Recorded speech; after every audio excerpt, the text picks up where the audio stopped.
जय माता दी दोस्तों, वर्ल्ड बेस्ट मैजिक में आपका हार्दिक स्वागत है। कैसे हैं आप सब, ये बताने के लिए कमेंट बॉक्स में जय माता दी ज़रूर लिखें। दोस्तों, करवा चौथ का दिन हर सुहागन के लिए बेहद ही खास होता है। करवा चौथ का व्रत हर सुहागिन महिला अपने पति की लंबी आयु के लिए रखती है। इस दिन महिलाओं को सूर्योदय होने के बाद व शाम को चंद्रमा देखने से पहले तक व्रत रखना होता है। ये व्रत निर्जला रखा जाता है। इसमें अन्न और जल का त्याग करना होता है। आपको बता दें कि करवा चौथ के त्यौहार में जो चीज़ सबसे ज़्यादा महत्वपूर्ण होती है वह है सरगी। करवा चौथ के दिन महिलाएं सूर्योदय से पहले उठकर सरगी खाती हैं ताकि उनके अंदर भूखे प्यासे रहने की शक्ति आ सके। तो आज मैं आपको इस वीडियो में यही बताऊंगी कि आपको करवा चौथ के व्रत में सरगी के समय क्या खाना चाहिए और क्या नहीं खाना चाहिए। ऐसी कौन कौन सी चीज़ें हैं जो आपको सरगी के टाइम भूलकर भी नहीं खानी चाहिए। आपको सरगी से जुड़ी इस वीडियो में सभी जानकारी मिलेंगी। तो आइए शुरू करते हैं। दोस्तों, करवा चौथ के व्रत में सरगी का विशेष महत्व होता है। सरगी वो खास भोजन है जो करवा चौथ पर सूर्योदय होने से पहले सास अपनी बहू को देती है और साथ ही ढेर सारा आशीर्वाद भी देती है ताकि आपका व्रत सफल हो सके। करवा चौथ के व्रत में सास और उनकी ओर से दी जाने वाली इस सरगी का बहुत अधिक विशेष महत्व होता है। दोस्तों, सरगी को हमेशा सास अपनी बहू को देती है। इसी के साथ सास अपनी बहू को 16 श्रृंगार का सामान, कपड़े आदि भी देती है। साथ ही ढेर सारा आशीर्वाद भी देती है। लेकिन यदि किसी कारणवश सास कहीं गई हुई हैं या वहाँ उपस्थित नहीं हैं या वे बीमार हैं या उनकी मृत्यु हो चुकी है तो ऐसी स्थिति में घर की कोई भी बड़ी बुजुर्ग महिला उसे अपनी बहू मानकर सरगी देती है। यदि सास दूर हैं तो सरगी के लिए आवश्यक पैसे अपनी बहू को भिजवा सकती हैं जिससे कि बहू सरगी बनाने का सामान खरीद सके। आप सास की जगह अपने घर की कोई बड़ी महिला जैसे जेठानी, बड़ी ननद, माँ या बड़ी बहन या कोई भी सुहागिन महिला जो आपसे बड़ा हो उससे भी सरगी ले सकती हैं। आपको बता दें कि सरगी खाने के पीछे ये वजह है कि सरगी खाने से दिन भर व्रत के लिए शरीर में एनर्जी बनी रहती है और साथ ही व्रत की शुरुआत बड़ों के आशीर्वाद से भी हो जाती है। लेकिन सरगी खाने का एक सही तरीका भी होता है।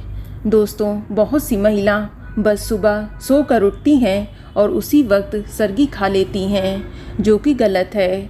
सरगी खाने का भी एक तरीका होता है। करवा चौथ जैसे व्रत में सरगी जैसी रस्म को पूरी श्रद्धा के साथ निभाना चाहिए क्योंकि ये करवा चौथ व्रत का पहला पड़ाव है। आप इस दिन सुबह सूर्योदय से पहले उठ जाएं और स्नान करके साफ वस्त्र पहनकर थोड़ा सा श्रृंगार करें, जैसे सिंदूर, बिंदी आदि लगाएं, चूड़ी पहन लें। अब आप अपनी सास के हाथों से सरगी की थाली लेकर उनके पैर छूकर उनका आशीर्वाद लें और अब आप दक्षिण दिशा की तरफ मुंह करके अपनी सरगी खा लें। बस ध्यान रखें कि सरगी खाने के बाद लगभग 1 घंटे आपको आराम भी करना चाहिए, यानी सरगी आपको सूर्योदय से लगभग 1 घंटे पहले खा लेनी चाहिए।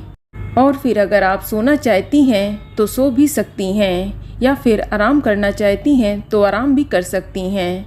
इसके बाद जब आप उठें तो इसके बाद पुनः स्नान अवश्य करके स्वच्छ वस्त्र धारण करके श्रृंगार जरूर करें और उसके बाद पूजा करके व्रत का संकल्प लें और इसी के साथ आपका निर्जल व्रत स्टार्ट हो जाता है। चलिए अब जानते हैं कि सरगी खाने का सही समय क्या है।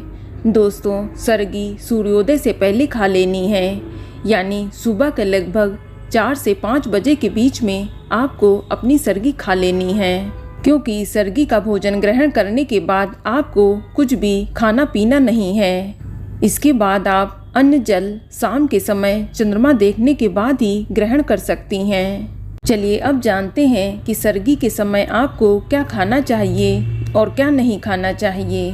तो आपको बता दें कि सरगी के समय आपको खीर, सेवई, मिठाई, मीठी नमकीन मटरी, हलवा, फल, ड्राई फ्रूट्स, नारियल पानी, चाय, पानी, जूस और पूड़ी और पराठे भी खा सकती हैं। मेवे में आप काजू, बादाम, किशमिश, पिस्ता, अंजीर आदि खा सकती हैं।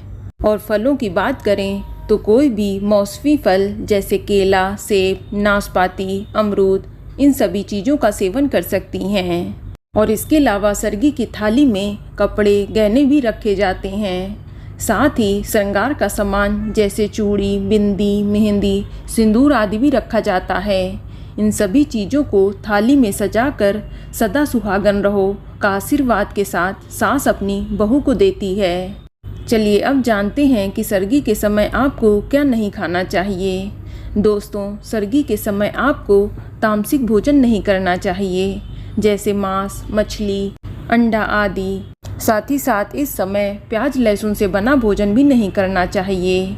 आप सरगी के समय ज़्यादा तेल मसालेदार भोजन ग्रहण ना करें और ऐसा भी ना करें कि आप बिना नमक का भोजन करें।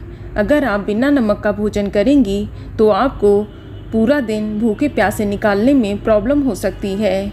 इसलिए आप सरगी के समय मीठा और नमकीन दोनों ही ग्रहण करें। साथ ही आप इस टाइम चाय, कॉफ़ी भी ले सकती हैं। बस ध्यान रखें कि ज़्यादा कॉफ़ी और चाय आपको सरगी के समय नहीं पीनी है, अन्यथा आपको प्रॉब्लम हो सकती है। इसके अलावा ध्यान रखें कि सरगी के समय खूब सारा पानी पी लें ताकि आपको पूरा दिन प्यास ना लगे और व्रत रखने की एनर्जी बनी रहे, ताकि आपका करवा चौथ का व्रत निर्विघ्न पूर्ण हो सके। हालांकि इतनी सुबह भोजन करना संभव नहीं हो पाता क्योंकि हमारी बॉडी को इसकी आदत नहीं होती, लेकिन अगर आप सुबह सरगी में खाना खा लेंगी तब भी आपको पूरा दिन एनर्जी मिलती रहेगी। इसलिए हो सके तो आप पराठा या पूड़ी आदि का सेवन अवश्य करें ताकि थोड़ी सी हैवी डाइट हो जाए। और साथ ही सलाद और दही भी ज़रूर खाएं ताकि आपको ज़्यादा प्यास ना लगे, या आप नारियल पानी भी ले सकती हैं। दोस्तों, एक बात का ध्यान रखें कि व्रत के एक दिन पहले रात में हल्का और कम तेल मसाले वाला ही भोजन करें। इस समय आप खाने में दही, सलाद, फल आदि शामिल करें और रात का खाना समय पर ही खा लें। और एक दिन पहले भरपूर लिक्विड डाइट लें। आप जितना हो सके आप दिन भर में खूब पानी पिएं, छाछ, फलों का जूस और सलाद आदि खाएं ताकि आपको व्रत वाले दिन प्यास ना लगे और आपका करवा चौथ का व्रत निर्विघ्न पूर्ण हो सके। तो दोस्तों, ये जानकारी आपको अच्छी लगी तो कमेंट में जय माता दी ज़रूर लिखें। और अगर आपका कोई सवाल है तो उसे कमेंट बॉक्स में अवश्य पूछ लें। और इस वीडियो को लाइक करें, शेयर करें और साथ ही साथ चैनल को सब्सक्राइब करें। धन्यवाद।